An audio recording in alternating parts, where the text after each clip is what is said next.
अगर आप competitive exams की तैयारी कर रहे हैं तो आज हम एक ऐसे टॉपिक पर बात करने वाले हैं जो बहुत ज़रूरी है। बैक्टीरिया और वायरस। ये दोनों इतने छोटे हैं कि दिखते भी नहीं, पर इनके बीच का फ़र्क समझना बहुत ज़रूरी है, खासकर एग्जाम के लिए। तो चलिए सीधे एक असली एग्जाम क्वेश्चन से ही शुरू करते हैं। ब्लैक डेथ किसका दूसरा नाम है? आपने इसके बारे में सुना तो होगा, है ना? लेकिन क्या ये पता है कि ये होता किससे है? इसका जवाब बैक्टीरिया और वायरस के बीच के एक बहुत बड़े अंतर को समझने में हमारी मदद करेगा। सही जवाब है प्लेग। और यहीं पर एक जरूरी बात सामने आती है। प्लेग एक बैक्टीरियल इन्फेक्शन है, वायरल नहीं। ये फर्क जानना बहुत ही ज्यादा जरूरी है और हम आगे देखेंगे कि ऐसा क्यों है। तो चलिए सबसे पहले बात करते हैं बैक्टीरिया की। ये माइक्रोब्स की दुनिया के पहले खोजे गए सदस्य हैं और इनमें कमाल की वैरायटी पाई जाती है। बैक्टीरिया की पढ़ाई को कहते हैं बैक्टीरियोलॉजी और इसकी शुरुआत हुई थी 1683 में, जब हॉलैंड के एंटोनी वॉन ल्यूवेनहॉक ने इन्हें खोजा। जरा सोचिए, पहली बार एक पूरी की पूरी अनदेखी दुनिया को माइक्रोस्कोप के नीचे देखना कैसा लगा होगा। अच्छा, अब एक शब्द है जो एग्जाम के लिए बहुत जरूरी है, पेप्टिडोग्लाइकन। ये बैक्टीरिया के सेल वॉल मतलब कोशिका भित्ति का एक खास हिस्सा है। और मजे की बात यह है कि पेनिसिलिन जैसी एंटीबायोटिक्स ठीक इसी चीज पर हमला करती हैं। ये समझिए कि ये बैक्टीरिया की मजबूत किले की कमजोर दीवार है। तो कुल मिला के बात यह है, बैक्टीरिया जिंदा हैं, सिंगल सेल वाले जीव हैं जो अपने आप अपनी संख्या बढ़ा सकते हैं। और सबसे जरूरी बात, इनका इलाज एंटीबायोटिक से किया जा सकता है। ये एक ऐसा हथियार है जो वायरस के खिलाफ बिल्कुल काम नहीं करता। इस टेबल में कुछ जानी मानी बैक्टीरियल बीमारियों के नाम हैं, जैसे टेटनस जो हमारे नर्वस सिस्टम पर हमला करता है, या हैजा जो हमारी आंतों को निशाना बनाता है। हर बीमारी एक अलग तरह के बैक्टीरिया से होती है, जिससे पता चलता है कि ये कितने अलग अलग तरह के हो सकते हैं। तो बैक्टीरिया की कहानी तो हमने समझ ली। अब बारी है हमारे दूसरे माइक्रोस्कोपिक दुश्मन की, यानी वायरस की। और जैसा कि हम देखेंगे, ये बैक्टीरिया से बिल्कुल अलग हैं, एकदम अलग। वायरस की स्टडी को वायरोलॉजी कहते हैं।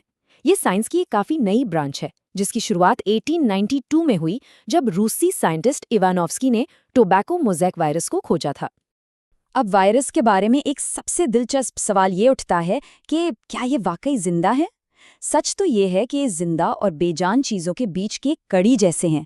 ये अपनी संख्या तभी बढ़ा सकते हैं जब ये किसी जिंदा सेल के अंदर हों, लेकिन इन्हें बेजान चीजों की तरह क्रिस्टल बनाकर स्टोर भी किया जा सकता है।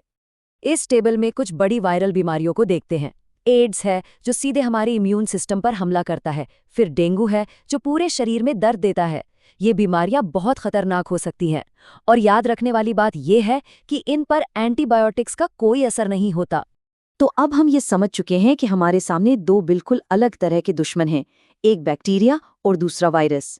इसका सीधा सा मतलब है कि इनसे लड़ने के हमारे तरीके भी अलग अलग होने चाहिए। अब देखिए, डेंगू जैसी वायरल बीमारियों से लड़ने के लिए कितने जबरदस्त और नए तरीके अपनाए जा रहे हैं, जैसे कि वॉल्बाचिया मेथड।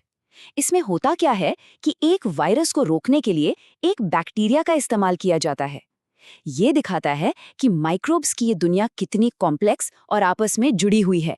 लेकिन इन माइक्रोब्स के खिलाफ हमारी इस जंग में एक नया और बहुत ही खतरनाक मोड़ आ गया है, और ये है एंटी माइक्रोबायल रेजिस्टेंस, यानी AMR।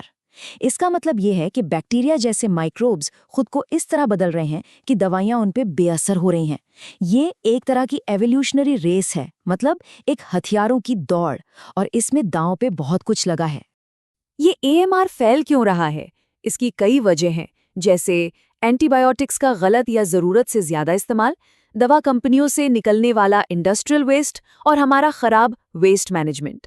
ये सारी चीज़ें मिलकर इन सुपर बग्स मतलब रेजिस्टेंट माइक्रोब्स के पनपने के लिए एक परफेक्ट माहौल बना रही हैं। तो चलिए अब आखिर में एग्जाम के लिए जो सबसे ज़रूरी बातें हैं उन्हें फटाफट से दोहरा लेते हैं। तो ये पॉइंट हमेशा याद रखिएगा, बैक्टीरिया जिंदा हैं, अपने दम पर जी सकते हैं और एंटीबायोटिक्स से इन्हें ख़त्म किया जा सकता है। वहीं दूसरी तरफ वायरस जिंदा और बेजान के बीच की चीज़ है, जिन्हें अपनी संख्या बढ़ाने के लिए एक होस्ट की ज़रूरत होती है, और इनसे लड़ने के लिए एंटीवायरल दवाइयाँ या वैक्सीन काम आती हैं। तो आखिर में ये सवाल उठता है कि जैसे जैसे ये माइक्रोब्स हमारी सबसे अच्छी दवाइयों के खिलाफ भी मजबूत होते जा रहे हैं, तो इनसे लड़ने के हमारे तरीकों को भी कैसे बदलना होगा। ये लड़ाई सिर्फ नई दवाएं बनाने की नहीं है, हमें इन माइक्रोब्स के साथ अपने रिश्ते को ही नए सिरे से समझना होगा।